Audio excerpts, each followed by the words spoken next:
অনেক সময় এমন হয় যে আপনার এখানে সর্টিং করার সময়, যেমন আমি ডিপার্টমেন্টের উপরে যদি আমি সর্টিং করি A to Z, যদি এমন হয় যে আপনার বসের কাছে বা আপনার কাছে এমন হতে পারে যে এই ফিনান্স ডিপার্টমেন্টের সবার সবাই কত আওয়ার কাজ করলো, যেমন ফিনান্স ডিপার্টমেন্ট হলো এটুকু, সবাই কত আওয়ার কাজ করলো এবং তাদের কাজের রেটটা কত, এখান থেকে আপনারা এটা জানতে চান এবং সেটা ডিপার্টমেন্ট ওয়াইজ জানতে চান। যেমন ফিনান্সিয়াল ডিপার্টমেন্ট জানতে চান, এরপর গ্রাফিক, এরপরে সোয়ান।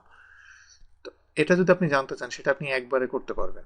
সেটা করতে গেলে ডাটা সেকশনে যে এই যে ডান দিকে দেখেন সাবটোটাল একটা অপশন আছে, সাবটোটাল সিলেক্ট করার আগে অবশ্যই ডাটা শিটের ভিতরে আপনাকে যে কোনো এক জায়গায় আপনাকে সিলেক্ট থাকতে হবে।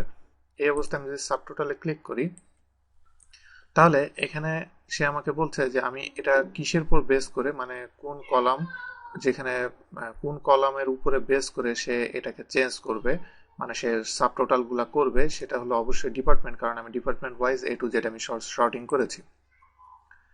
তো প্রত্যেকবার সে ফিনান্স ডিপার্টমেন্ট শেষ হয়ে গেলে এখানে যে যেমন 15 পর্যন্ত যাওয়ার পরে এখানে যে সে চেঞ্জ হবে, এরপরে একটা একটা করে এভাবে চেঞ্জ হবে। এরপর আমি কি ফাংশন ইউজ করব, তো এখানে আমি যেহেতু আওয়ার অ্যাড করব, টোটাল কত আওয়ার ফিনান্স ডিপার্টমেন্ট এবং আদার ডিপার্টমেন্ট করছে সেটা আমি অবশ্যই সাম হবে।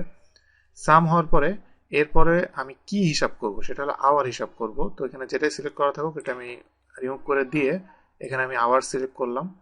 করার পরে এবার আমি যদি ওকে দিই, ওকে দেওয়ার পরে দেখেন এখানে কি হয়, ফিনান্সিয়াল টোটাল, গ্রাফিক্স টোটাল, এটা হলো টোটাল কত আওয়ার এখানে কাজ হয়েছে সেটা, প্রত্যেক ডিপার্টমেন্ট ওয়াইজ আলাদা আলাদা কাজ হয়েছে সেটা। তো বাম দিকে দেখেন এখানে কিছু জিনিস দেখতে পাচ্ছেন।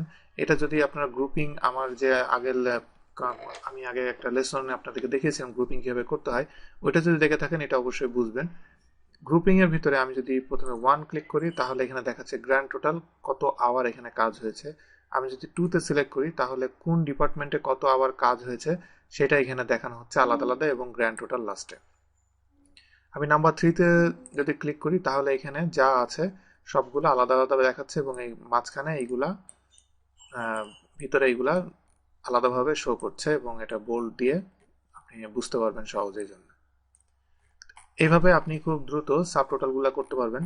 তো আমি নেক্সট আরেকটা সাবটোটাল করব, এটা হলো আওয়ার হিসাব করেছি, এখন আমি একটা এভারেজ করব যে রেট, এভারেজ রেটটা কত এই ডিপার্টমেন্ট ওয়াইজে আমি করব। যদি করতে চাই আমি এখানে একটা সিলেক্ট করব অবশ্যই এটার ভিতরে করে আমি সাবটোটালে যাব।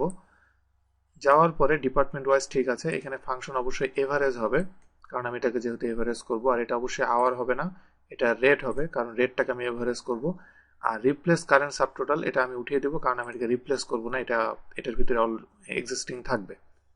এই অবস্থায় আমি যদি এটা ওকে দিই তাহলে দেখেন যে এখানে কিন্তু এভারেজটা অ্যাড হয়েছে, এই হলো সেই এভারেজটা এবং প্রত্যেকটা ডিপার্টমেন্ট ওয়াইজ এভারেজগুলো অ্যাড হয়ে গিয়েছে। এখন এখানে দেখেন আরেকটা নতুন একটা দেখা যাচ্ছে 4 নম্বর, আমি 4 নম্বরে ক্লিক করলে এটা টোটালি সব এখন যেভাবে দেখতে পাচ্ছেন কারেন্ট ফরম্যাট, এই ফরম্যাটে দেখতে পারবেন। আমি যদি 3-এ ক্লিক করি তাহলে এখানে আওয়ারের ঘর এবং রেটের ঘর দুইটা আলাদা আলাদা দেখতে পাচ্ছেন প্রত্যেকটার জন্য কত, এবং লাস্টে গ্র্যান্ড এভারেজ এবং গ্র্যান্ড টোটাল আছে।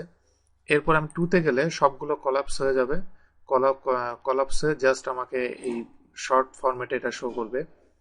এরপর আমি যদি 1-এ ক্লিক করি জাস্ট আমার গ্র্যান্ড এভারেজ এবং গ্র্যান্ড টোটাল এই দুটা জাস্ট আমাকে এখান থেকে শো করবে।